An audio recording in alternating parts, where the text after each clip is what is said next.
Assalamualaikum everyone and welcome to Big Podcast. I want to introduce our guest for today. She's Dr. Chitlik. She is a U.S. attorney, Fulbright specialist in Pakistan, and also senior fellow of Center of Law and Religion at Emory University, U.S.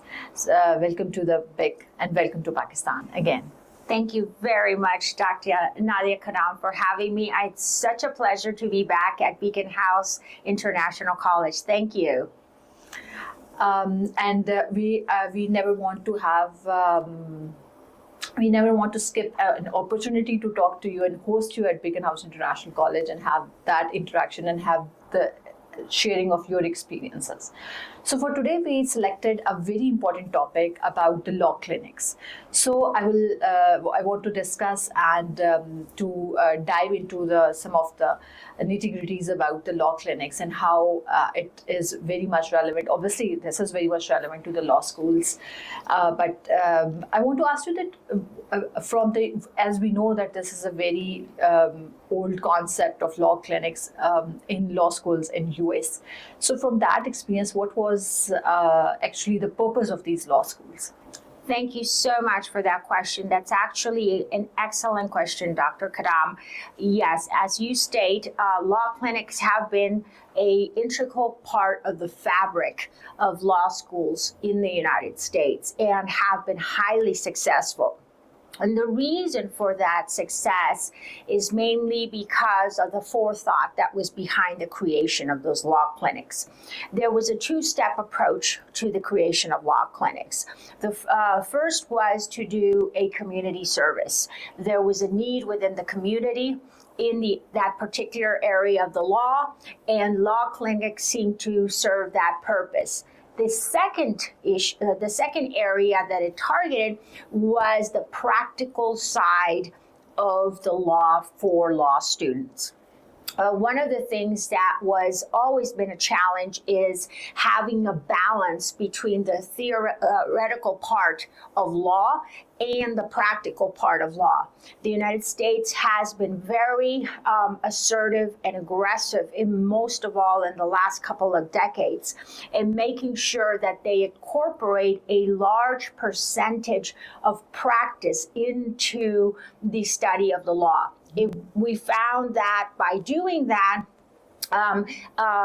young attorneys come out of the gate much better prepared to serve in the practice. And before that, we found that what happened was that law students would graduate and then go into law firms and did not have the actual practical knowledge to begin. So law firms had to re-mentor them at that point, which was not cost effective for many law firms.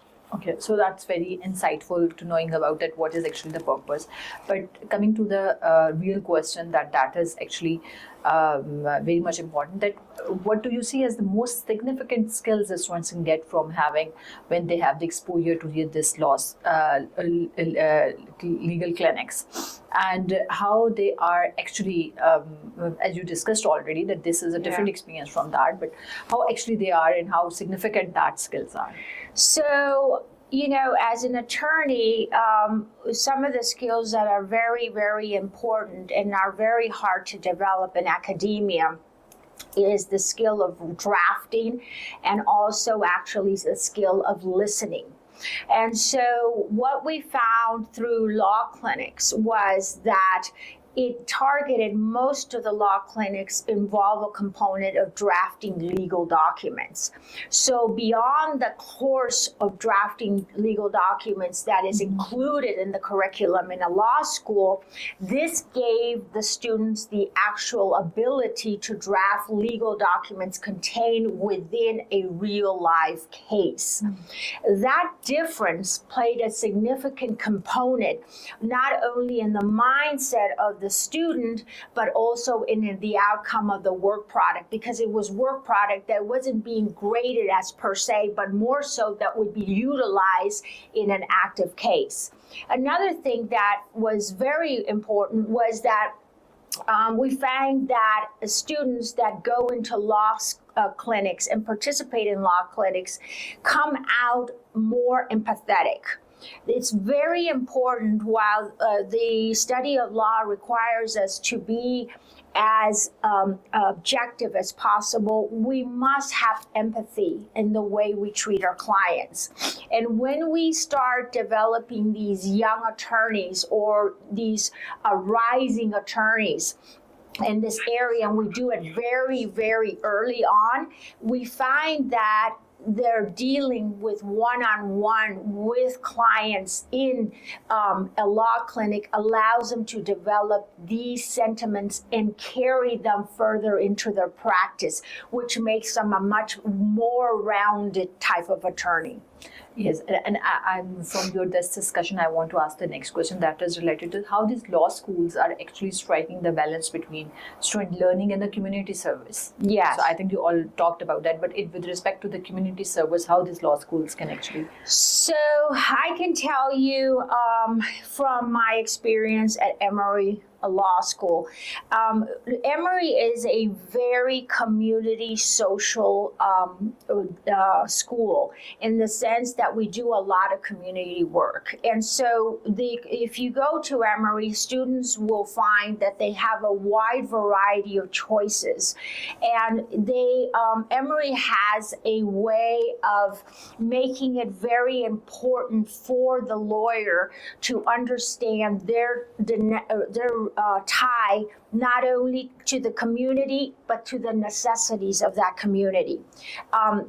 Emory's very good in pointing out that when you live within your community, you must be part of it in a way that's constructive, and you must give back. So one of the things that I found particularly helpful in my instruction at Emory was that they taught me how to consistently, even in my practice, go back and dedicate a portion of my work to helping in areas. It could be areas that I like or already practice, but to give back as a part of it. They developed, so Emory Structure has developed a series of law clinics, but they also have a lot of community projects. For example, a free legal clinic that can help in major issues, that can give the students the exposure that is necessary to make them more well-rounded in the legal practice. So I think that's the way multifolded benefits of absolutely. So here, when it comes to the establishments of the law clinics, as you know, that Pakistan is pioneering some of the projects and some of the things, and we are not very much familiar with this concept here. So I just want to ask this question, that while establishing, what are the important institutional or policy level supports are important for any law school to establish the legal clinic, one thing. And the other thing is how industry can help out and could be more beneficial for these kinds of initiatives. That's a great question, Dr. Kadam, and I appreciate you asking that. Like everything else, I think one of the biggest areas that any law school can really benefit is by creating awareness. They are within their community, and what law schools can do is they can shine the light on a community need. Once they start doing that, they show the need for legal assessment or legal interference or legal aid in that area. And then they create awareness within their community that they want to target that. I think that one of the biggest things that legal schools can do is hold stakeholder meetings in their community. So when you do your stakeholder meetings, do not limit yourself to the usual people. Go beyond that. You will find that your companies within your community, the people that do business within your community are going to share those same interests. And they can't do anything about it because that's not their area of expertise, while a law school can. So I think that one of two things, it's a two-part. The awareness that needs to be created that there is a social need, There is one particular area that needs to be addressed, and that the law school is willing to step up to it. And second is the area of really amplifying your stakeholders to include people that you would traditionally not include and make them partners. Not only say, I need your financial support, make them partners in your project. People feel much more committed when they are a partner in the situation. Okay. And how the law firms and sometimes the NGOs, which we call that, how they can be collaborated in these ones? Obviously, law firm is one of the very important entity for. Yes, the law firms. So one of the most amazing parts that I have found in working in Pakistan is the immense heart that Pakistanis have. When Pakistanis are in a position to help, they will help. And I think that using either resources that are either monetary or also talent from the law firms, from the experienced attorneys, could be a great opportunity. And the reason I say this is very simple. None of us sitting here have gotten to this age without experience. As lawyers, we accumulate a lot of experience. And I have found in general that lawyers love to be able to mentor if given the opportunity to do so. When I was talking to you about partnership with law firms where they can be actively involved in the clinic and in a way that the time that they spend is not overburdensome, but just small snippets amount of time that they can spend, you will find even the partners come out and support these clinics because they're giving back and it's their community, and you are doing something that benefits their community and makes a positive impact not only on the school but on them as law firms. Yes, very true. But how you see that, obviously we know that when these startups, I can call this as a startup kind of a thing, but when these are established, and more importantly for the sustainability of the legal clinics, what are some of the challenges and how that can be overcome? That's an excellent question, Dr. Khanam. And let me tell you that this is the same challenge that any big project faces. The biggest challenge is the life of a project has a certain stages to that maturity. So you're looking at projects like this from the beginning to a full operational 2 to 3 years for it to be able, not only do you open the doors, but you correct along the way and you add until you structure something to look like what you want it to definitely operate. The second area that a project of this magnitude has is that it needs to have a regulatory or a manual foundation that will allow it to operate in a manner that can be repeated. That means that, for instance, for the sake of this conversation, let's say that Beacon House International College decides to open an ADR or any clinic and makes you the head of that ADR clinic. You are there for 2 to 3 years and some other wonderful opportunity comes within Beacon House or outside, and you are no longer there. If there is a process, a written process that has been established, if you leave, somebody else can be plugged into that role and there can be continuity. If there isn't a process, you leave and the process and the project dies with you. That's one death of a project, okay? That it's too tied to a person. Even though we have ownership, when we start any project, we have tremendous ownership and they become our babies. We must allow the baby to walk and be able to move by itself. And we establish that by doing a process. That's one way. The second issue is sustainability from a point of view financially.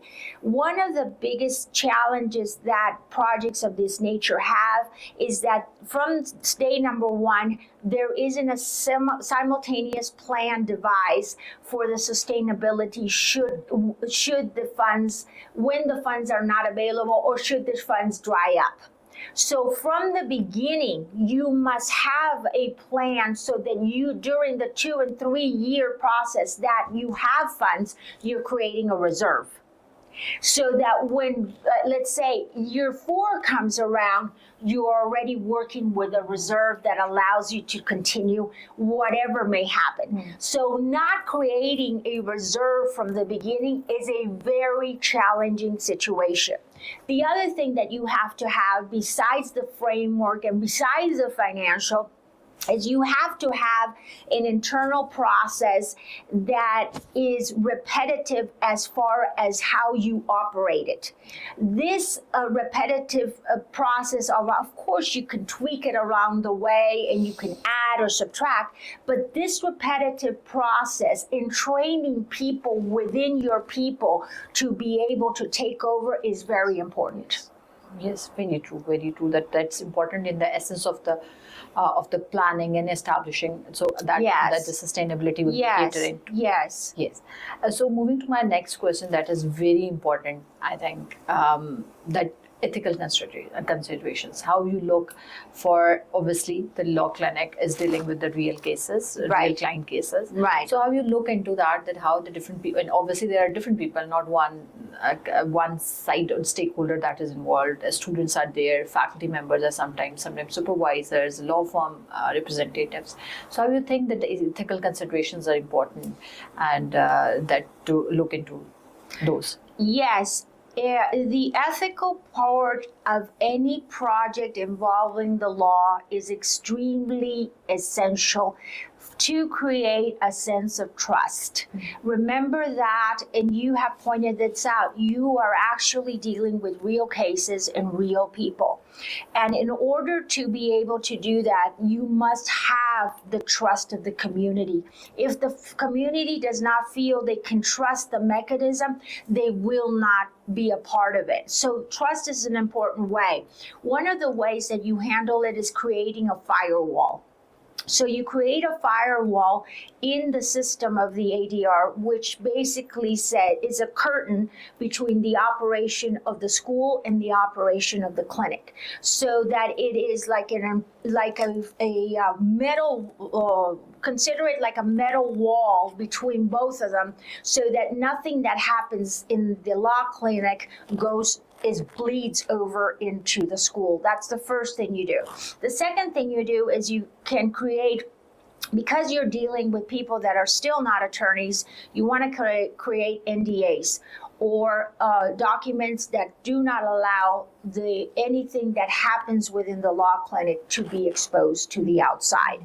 So that's another thing. You also must instruct your people within the faculty regarding, if you're dealing with mediation, you must really hone in on the principle of confidentiality. If you hone in on the principle of confidentiality, which basically says that whatever happens between those 4 walls must stay between the 4 walls, then you will start to create a resemblance of a very formalized procedure where people can trust coming, because they know that the personal issues will not be vented outside of those 4 walls. So it is an entire process and an entire structure that you do have to put in place. And also, I do not want to be remiss at the handling of any documentation. That's very important. How you handle the files, how you handle documentation. What you want to do in law clinics, especially in mediation clinics, is to manage as little as possible actual documents from a case. So you want to create a system where any documents that are reviewed within the mediation process, and then they are given back to or shredded, so that you don't have active cases that you have to be responsible for. So that's very well phrased, all the aspects regarding the ethical consideration, and thank you for that. And after discussing different the background of the legal clinics in US and talking about the with respect to the current scenario in Pakistan and what are the challenges, what can be the challenges.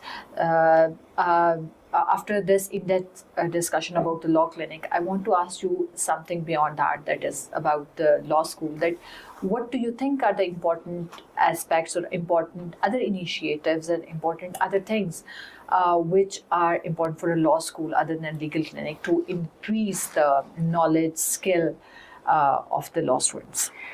So I am very much about the transfer of knowledge, and you know that we've been friends for a couple of years, and it is something that is very close to my heart. I think that academic collaborations are very essential for any law school. I think the ability to bring in experts in every area of the law, and for schools to build those relations with foreign academics, which, by the way, are very, very open to help out in any country, and more so in Pakistan, and build those relationships are very important. I think it has a two-way street to it. In the beginning, you can have the collaboration from the academic coming into Pakistan, but later on you can have a relationship with the school that expands and gives your students another possibility for their own future legal careers. So I think that's one way to do it. I also think I love academic competitions. I think that moot courts are wonderful, but I do think that you need to expand beyond moot courts. I think that there are other competitions that are happening around the world that Pakistan can mirror, or even create their own that they can expand within South Asia and start their own traditions. And I think that will be very, very beneficial. And the reason I like the competition is not only because for the competition's sake. It's because everything that is involved. It requires students to work together for one goal. It requires them to do research. It requires them to organize their legal theories, and it requires them to present those legal theories. So it captures the entire gamma of areas that are very important to ensure that your students come out of law school with a confidence to take on real cases. Mm-hmm. This is one of the biggest things that I find. I find that sometimes what happens is that in school, the law students are deficient in self-confidence for themselves, speaking publicly, or taking on or giving their opinions. And these things are so important for their formation as lawyers. We cannot have lawyers that are afraid to speak in public. Mm-hmm. We cannot have lawyers that cannot reason a case or cannot give their legal opinions. So all of this will give Pakistani students who are bright by nature and very dedicated to their studies that extra push to be able to take them to another level in their legal practice.